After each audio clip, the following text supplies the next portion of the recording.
companheiro de live de todos os dias, e a nossa convidada, a doutora Regina, que é uma mega especialista na questão da medicina integrativa, de meditação, de estresse. Ela, inclusive, é a pessoa que fez a nossa EAD sobre estresse, que em breve estará disponível, e a gente vai bater um papo hoje falando exatamente sobre o estresse. Eu posso garantir que depois de 10 dias de confinamento eu já estou bem estressado. E eu não consigo entender, né, que vocês sempre me falam que o estresse é um mecanismo de defesa. Explica para mim, Regina, por favor, como é que esse negócio pode ser um mecanismo de defesa. É isso aí, Maurício. Boa noite, pessoal. Boa noite, doutor Roberto. O estresse, realmente, sempre que a gente está diante de uma situação de uma ameaça ou de um grande desafio, o nosso cérebro manda uma resposta para o corpo, manda um comando para o corpo disparar essa tal dessa resposta de estresse aí.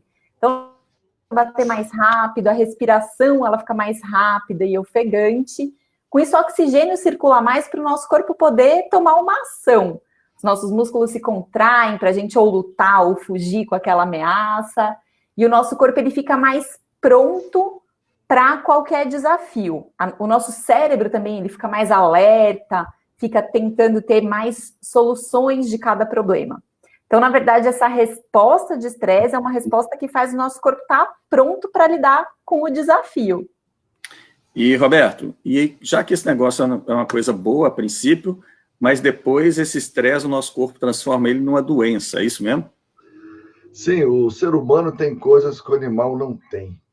Ele tem uma memória emocional muito forte, ele lembra de coisas negativas por muito tempo, e ele tem uma coisa que só no humano existe, não existe nos animais. Nós temos a capacidade de pensar sobre os nossos medos e gerar disparos do alarme. A situação de alarme é o primeiro ponto da reação de estresse, a reação de alarme, gerar alarme pensando. Então, você consegue pensar num relatório, pensar num trabalho, pensar numa briga que você pode ter com alguém, numa discussão, e só isso já lhe faz disparar a reação de estresse. Então, aquela reação de estresse que foi feita para você correr de um animal bravo e subir na árvore, que explode de hormônios o corpo, enche adrenalina, tensiona os músculos, acelera o coração, essa reação toda, onde você vai lá e gasta isso tudo para se defender, ela é disparada pelos seus próprios pensamentos. Então, isso é terrível, porque isso gera um desgaste muito forte. Eu costumo dizer que é como pegar o carro em primeira marcha, numa marcha de força, e de São Paulo ao Rio de Janeiro em primeira marcha.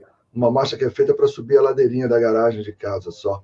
Ou seja, é forçar muito. Então, isso transforma um mecanismo de defesa num mecanismo de doença. E aí começa um problema. Então, existe pré-ocupação, mas não existe pré-estresse. Já vai para o estresse direto, é isso?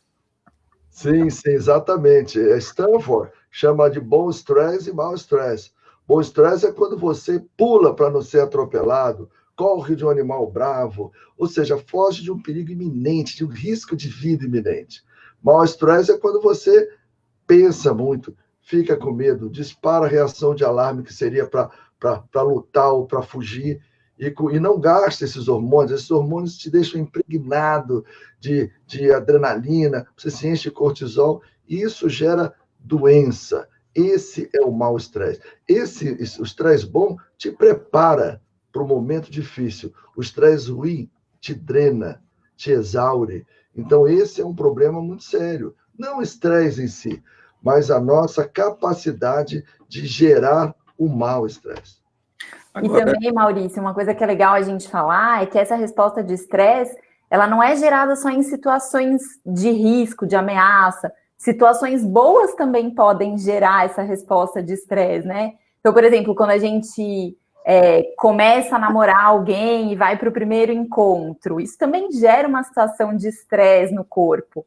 Toda mudança que a gente precisa se adaptar gera uma resposta de estresse. Então, o estresse ele vem mais para essa adaptação do nosso organismo a uma situação nova. Sim, isso também faz parte do conceito de Stanford, de bom e mau estresse. Começar de novo, chegar com aquele friozinho na barriga para mostrar serviço, isso também faz parte do conceito de bom estresse. Muito bem. Agora, eu ouvi outro dia falando que nós não estamos num momento de estresse comum. Nós estamos num momento de estresse agudo. Regina, me ajuda, porque cada vez vem mais conceito e eu vou ficando mais perdido com essa história aí. E eu acho que o pessoal que vê a gente também. Com certeza. Bom, na verdade, a gente viu que o estresse agudo é essa resposta muito instintiva e muito rápida, muito imediata do nosso corpo para nos proteger.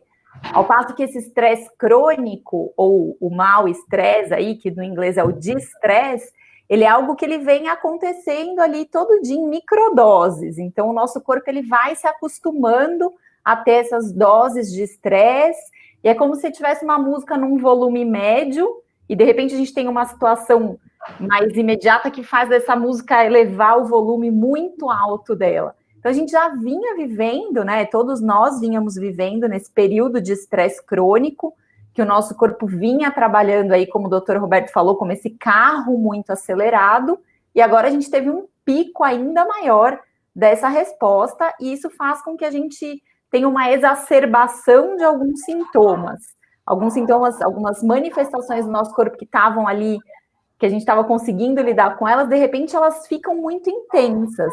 Então, a ansiedade aumenta muito, a dificuldade para dormir, muitos quadros de tensão muscular, dor de cabeça, o bruxismo, né, que é aquilo da gente ficar mordendo sem necessidade. Esses quadros, eles começam a exacerbar muito e a gente percebe isso com muita intensidade no corpo, na emoção, na nossa mente. É interessante, Regina, que isso, inclusive, reduz a nossa eficiência imunológica, né? Abala a nossa imunidade.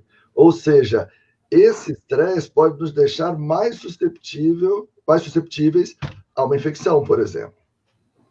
Então, peraí, só para eu entender isso, para ficar claro para todo mundo. Além desse estresse que dá vontade da gente dentro de casa começar a bater a cabeça na parede para ver se gasta um pouco de energia, ele ainda enfraquece meu sistema imunológico. Sim, se ele for prolongado e muito forte, sim. Não é assim, pai bola, né? Não é, me estressei, o sistema imunológico caiu.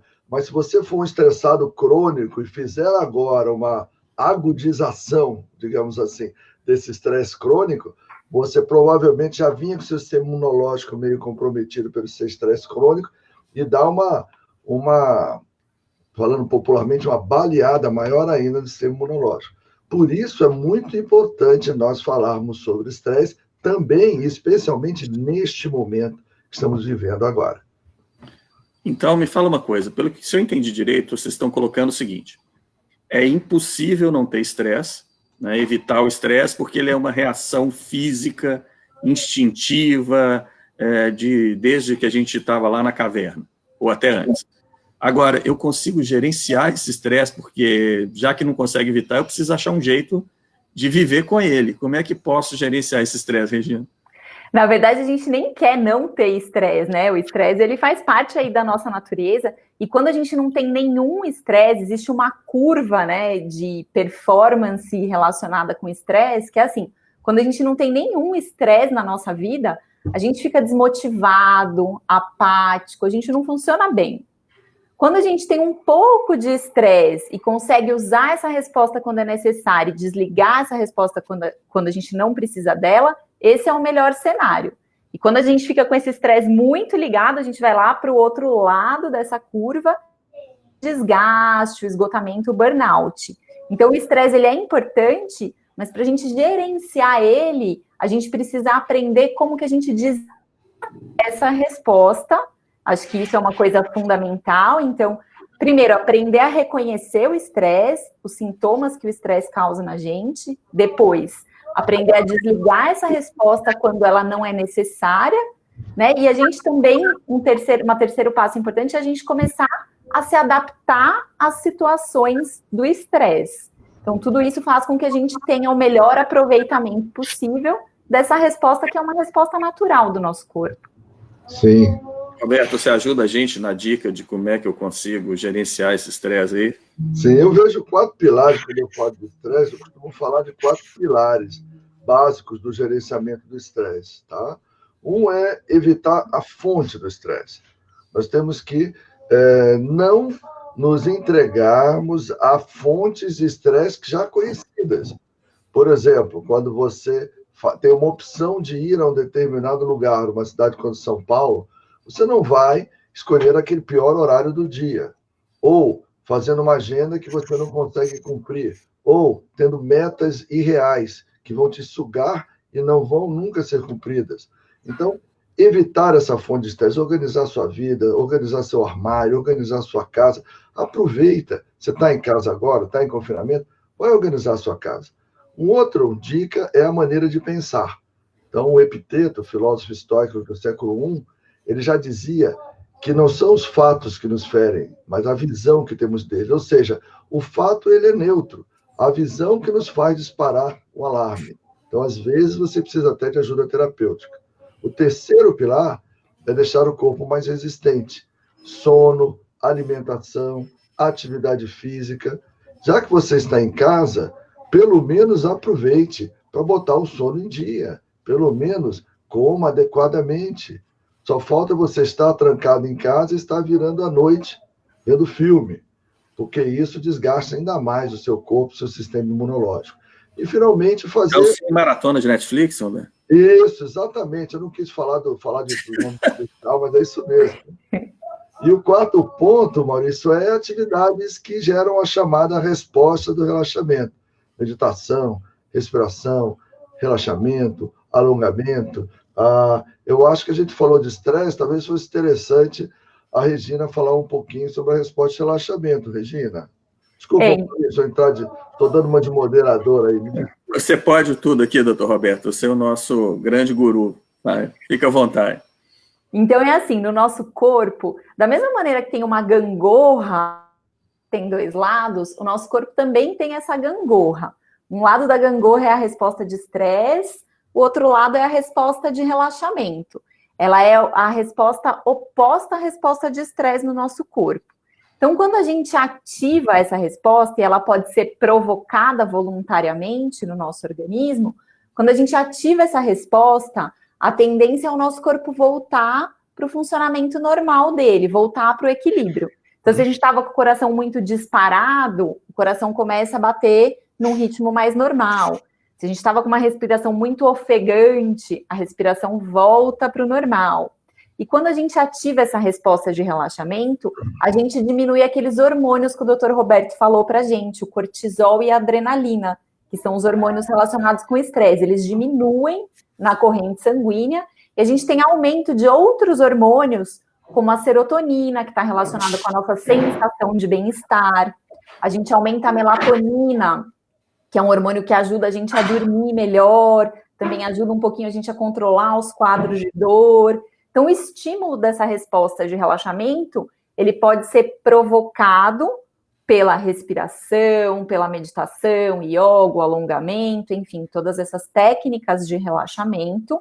E a gente consegue, então, equilibrar essa nossa gangorra entre o estresse e o relaxamento, trazendo o corpo para o equilíbrio de novo.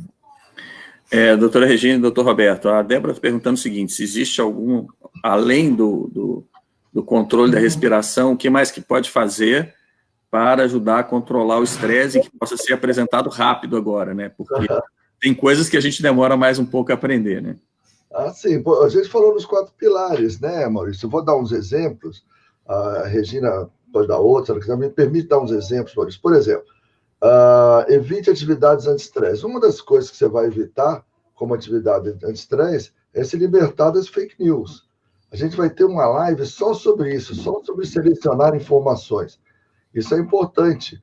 Você está em casa, confinado, e ainda vai procurar fake news apavorantes, aterrorizantes, é muito difícil, porque piora ainda mais o seu nível de estresse. Então, selecionar informações, está dentro do primeiro pilar. Mudar a maneira de pensar também. Procurar olhar tudo que tem de bom na sua vida. Tudo pelo que você deveria ser grato. Tudo que pode acontecer de bom. Que a probabilidade de você ficar doente e grave é muito pequena para quase todo mundo. Ter pensamentos mais adequados. Porque o pensamento positivo, otimista, sonhador, nada vai me acontecer, ele é meio fantasioso. Mas o oposto também é verdadeiro. O oposto é o pensamento negativo. Meu Deus, vai dar tudo errado. Essa é a chamada catastrofização. Então, procure alimentar pensamentos adequados para a ocasião. E atividade de estresse, Débora. Durma, bote o sono em dia, faça relaxamento, faça alongamento. Você conhece esse exercício de alongamento? Faça alongamento. Faça alguma coisa que relaxe seu corpo. Agora, respiração é tudo de bom. É muito simples e muito poderosa a ferramenta da meditação. Eu acho que uma coisa legal também é que eu tenho comentado com as pessoas para a gente tentar trazer essa respiração para uma coisa um pouquinho mais lúdica. Eu ouvi esses dias, eu achei sensacional. E até para a gente ensinar para as crianças, quando a gente for respirar, a gente cheirar a flor e apagar a vela. Então, esse é um jeito das crianças entenderem como que a gente faz essa respiração mais ampla e profunda, que ajuda a desacelerar. E uma outra coisa que ajuda também a gente sair dessa espiral de pensamentos negativos é a gente trazer a nossa atenção para o corpo e perceber como é que está o nosso corpo naquele momento. Então, perceber o contato dos seus pés com o chão, muitas vezes ficar em pé e perceber o peso que o corpo faz em cima dos nossos pés. Essas pequenas práticas fazem com que a gente saia dessa espiral aí de pensamento negativo e traga a gente para esse momento do agora. Em geral, a gente fica muito ansioso quando a gente está remoendo alguma coisa do passado ou quando a gente está projetando alguma coisa que talvez possa acontecer no futuro.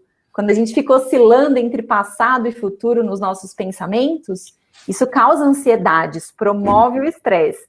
Então, essas maneiras, através da respiração e de perceber o corpo, traz a gente para o que está de fato acontecendo agora e a gente sai dessa espiral negativa.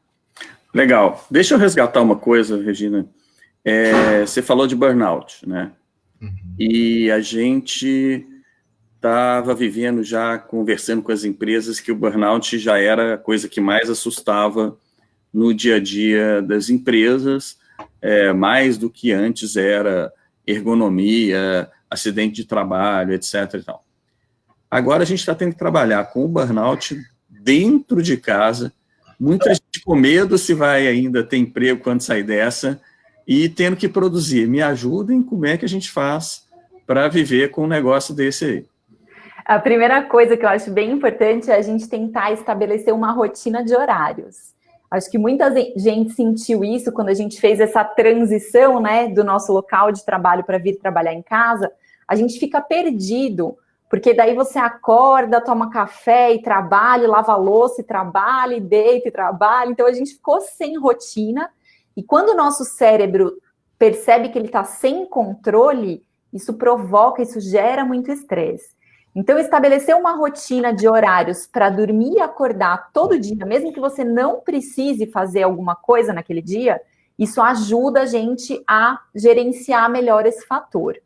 Outra coisa é você tentar estabelecer dentro de casa os seus horários de trabalho e os seus horários de descanso. Uhum. Porque quando a gente está em casa, a coisa se mistura, o trabalho com a casa se mistura e muitas vezes a gente perde a noção das horas. Então, tentar estipular períodos de trabalho, uma pausa para o almoço, outro período de trabalho e uma pausa à noite, que de fato você consiga, na medida do possível, quem tem essa possibilidade de se desconectar do trabalho e realmente descansar. Eu acho que isso ajuda muito.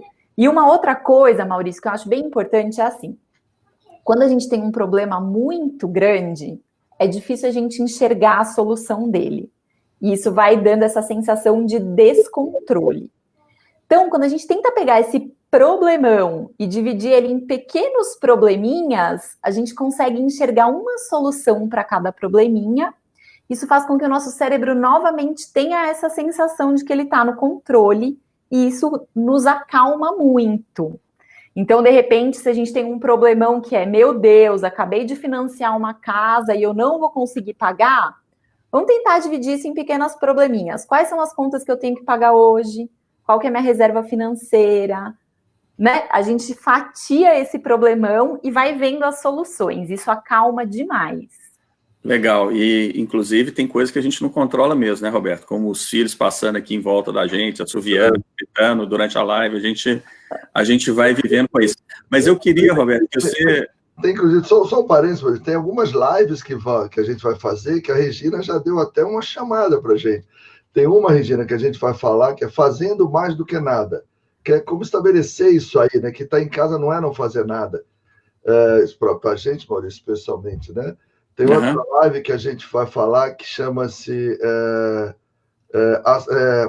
Aceitar não é gostar. Então, a gente vai entender isso aí melhor. E uma outra live, que acho que está até próxima, que chama-se Evitando a Tunelização, não ficar focado, não conseguir enxergar mais nada na vida de bom. Então, assim, tem algumas lives que a gente vai poder desenvolver bastante isso. Foi ótimo você ter levantado, Regina. Legal. Roberto, isso é as cenas dos próximos capítulos, né? Você tá já fazendo... É um teaser. Isso. Agora, me fala uma coisa. É um teaser. Eu queria que você pegasse o outro lado desse estresse, porque está todo mundo falando muito de quem está dentro de casa. Agora, e o estresse de quem está tendo que trabalhar na rua com medo de pegar o tal do coronavírus? Como é que faz? Você precisa ter os cuidados adequados, sem alarmismo.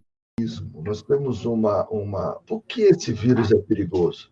Porque ele é um vírus fraco.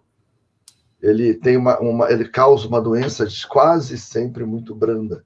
Então, a pessoa não fica acamada e nem morre. Geralmente, não morre. Ela fica andando por aí e transmitindo. Esse é o problema desse vírus. Porque ele se transmite tanto que mesmo um pequeno percentual que tem sintomas, o menor ainda, que precisa de ajuda médica, o menor ainda, que chega a precisar ficar internado, esse percentual é muito pequeno, mas em números absolutos ele é muito grande. Então, como disse o ministro da Saúde, Mandetta, outro dia, ele falou o seguinte, ele disse assim, esse vírus é muito sério para o sistema de saúde. Isso é verdade. As pessoas podem chegar em grande número e colapsar o sistema de saúde. Mas esse vírus em si, ele não é um vírus tão arriscado, antropologicamente falando.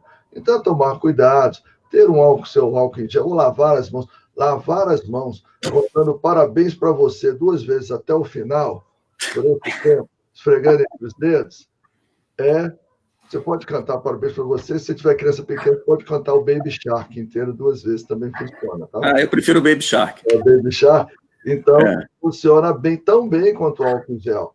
Evitar abraçar pessoas, beijar pessoas, não é um momento muito bom para você ser latino demais. Mas não entrar em pânico, não entrar em alarme, né? As pessoas ou estão em pânico ou elas estão em aglomeração. Eu vejo pouca gente serena nisso. É um vírus, a gente tem que ter cuidado com eles, mas nós precisamos manter aquilo que a gente falou, pensamentos corretos, pensamentos realísticos de que o risco é pequeno, a doença é pequena, e se você tem que ir à rua, vá com serenidade, com equilíbrio, porque se você for à rua no intenso estresse, no intenso medo, você acaba correndo risco mesmo. E tem uma coisa na medicina comportamental que eu aprendi com o professor Zé Roberto Leite, que ele chamava de profecia autorrealizada. Que você fala assim, olha, eu vou acabar dando uma topada nos móveis dessa casa, eu vou acabar dando uma topada, daqui a pouco você dá uma topada. Você fica tão tenso que você perde a sua própria percepção, perde a relação de onde está cada pedaço do seu corpo e acaba dando uma topada mesmo. Então, manter esses pensamentos corretos, evitar fake news, ter os cuidados necessários, mas sem catastrofização, é uma forma de lidar com o fato de estar na rua nesse momento. Regina, a gente está caminhando para o final, mas tem uma pergunta aqui do Tiago, se é verdade que o estresse pode causar envelhecimento precoce. Eu achei bem legal essa pergunta, eu tinha dado uma lidinha ali já. Na verdade, Thiago, o que acontece? O nosso DNA, os nossos cromossomos, na pontinha deles, eles têm como se fosse um reloginho, e esse relógio chama telômero, é o nome desse relógio. A gente sabe que as pessoas que estão expostas a uma carga muito intensa de estresse, esse telômero ele vai ficando bem curtinho e a célula morre. Então, esse é um sinal de envelhecimento celular. Então, sim, o estresse, esse estresse que a gente falou, esse estresse crônico, prolongado, ele pode causar o envelhecimento precoce. Até eu assisti uma aula que eu achei muito engraçado, que eles fizeram uma comparação do Barack Obama quando ele entrou para ser presidente e quando ele deixou a presidência dos Estados Unidos, e realmente, fisicamente, ele estava bem envelhecido, e fizeram um paralelo aí, uma brincadeira, que é pela carga de estresse. Então, sim, o estresse crônico e prolongado, ele pode causar o envelhecimento. Também andou circulando aí, recentemente, na mídia, um estudo que saiu, se eu não me engano, na Nature ou na Science, alguma revista de impacto muito bom, que mostra que o estresse faz a gente, de fato, ficar com cabelo branco. Eles mostraram como que isso acontece. Então, é bem interessante. Não esse estresse agudo, pontual, que a gente conversou, mas o estresse crônico faz a gente envelhecer. Legal. Regina, Roberto, obrigado. Eu acho que a gente está conseguindo ajudar o que foi o objetivo inicial, a nossa equipe do FEME, a estar suportando esses momentos aí. A gente acabou abrindo para todo mundo que quiser. Eu estou aprendendo coisa nova todo dia aqui. Agora eu aprendi o telômero, eu estou ficando impossível desse jeito.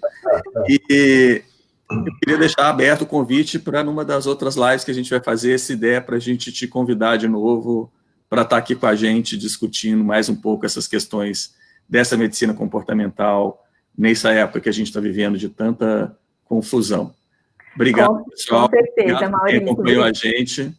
Pode falar, Regina, desculpa. Não, eu queria só agradecer o convite e podem contar comigo sempre. Roberto. Maurício, obrigado. Muito bom estar com você mais uma vez. Regina, muito bom estar com você novamente. Nós somos pessoas que nos conhecemos e nos respeitamos mutuamente e sempre ficamos felizes em estar juntos. Amanhã você vai dar um teaser do que a gente vai falar. Amanhã é segunda-feira, né, Maurício? Amanhã não, né? Amanhã é sábado e domingo, nós vamos fazer coping, nós vamos descansar. E na segunda a gente volta. Vamos falar de selecionando informações. Selecionando informações é o que a gente vai falar na segunda-feira. Ou seja, como você lidar com esse turbilhão de informações que chegam a você todos os dias, mas especialmente neste momento que nós estamos vivendo. Obrigado, pessoal. Até segunda, então, Roberto. Até segunda. Boa noite. Tchau, tchau.